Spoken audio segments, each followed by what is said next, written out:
Hello बच्चों, let's see the question. Question says consider the following hello arrays. हमें hello arrays दिए गए हैं 1, 2, 3. उसमें अगर हम कंपेयर करेंगे देखेंगे कि स्टेटमेंट्स हमें 4 स्टेटमेंट्स दिए गए हैं, उनमें से कौन सा स्टेटमेंट हमारा सही होगा। जैसे कि हमें स्टेटमेंट्स में दिए गए हैं बॉइलिंग पॉइंट और मेल्टिंग पॉइंट, तो यहाँ पे हम जो कंसेप्ट यूज करेंगे की कंसेप्ट हमारा होगा की concept will be molecular symmetry, presence of molecular symmetry presence।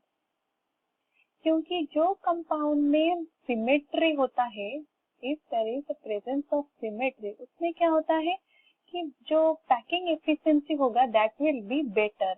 तो बेटर पैकिंग एफिशिएंसी,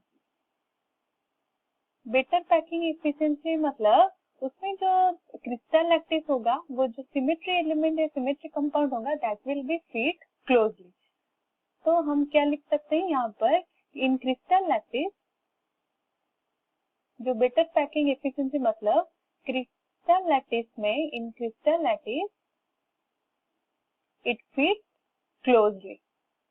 अगर एक कंपाउंड क्लोजली फिट हो जाता है क्रिस्टल लैटिस में, हमें क्या चाहिए, more energy required, more energy is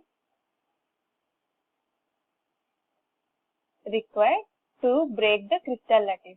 more energy मतलब उसका जो मेल्टिंग पॉइंट और बॉइलिंग पॉइंट होगा दैट विल बी हाई। अभी हम देखते हैं हमें जो कंपाउंड्स दिए गए हैं वो क्या क्या है और उसमें किसमें सिमेट्री प्रेजेंट होता है। जो फर्स्ट कंपाउंड हमें दिया गया है दैट वन इज, यहाँ पे हमारा 2 क्लोरीन जो कि होगा, these are ortho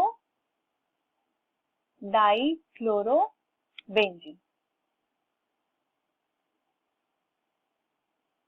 next one is, जो क्लोरीन प्रेजेंट होता है कौन सी जगह पे है, that one is at meta position.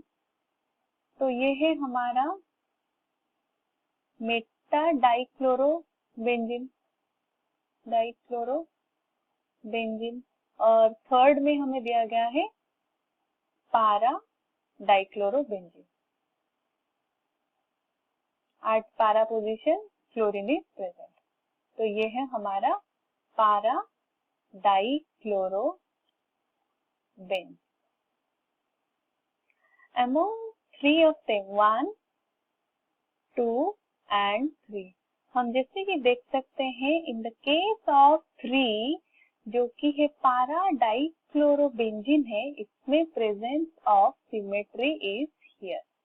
यहाँ पे सिमेट्री हम देख सकते हैं, जिसके वजह से क्या होगा, ये जो पारा डाइक्लोरोबेंजीन होगा वो क्रिस्टल लैटिस में क्लोजली फिट हो जाएगा। इसके लिए इसका जो एनर्जी हम ब्रेक करने के लिए चाहेंगे that energy will be higher. इसके लिए इस पारा डाइक्लोरोबेंजीन का जो melting point will be high rather than वो ऑर्थो और मेटा पोजीशन। यहाँ पर हमने देखा melting point of third is highest among the given one, तो ये हमारा थर्ड ऑप्शन सही हुआ। अभी हम अगर कंपेयर करेंगे मेल्टिंग पॉइंट वैल्यूज और बॉइलिंग पॉइंट वैल्यूज, तो अभी हम देख, तो वैल्यूज क्या होगा, मेल्टिंग पॉइंट और boiling point values. Ortho dichlorobenzene के लिए क्या होगा, ऑर्थो, मेटा और पारा पोजीशन के लिए। एट ऑर्थो पोजीशन जब डाइक्लोरोबेंजीन होता है तो melting point value is 256 kelvin and उसका बॉइलिंग पॉइंट वैल्यू होगा 453 केल्विन।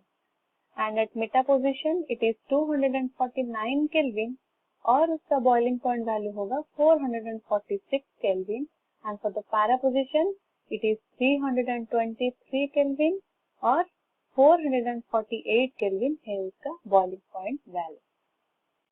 स्टेटमेंट 2 हमारा सही हुआ और स्टेटमेंट 4, तो हमारा correct option will be option B, 2, 3 and 4 are correct. I hope you understood it well. All the best.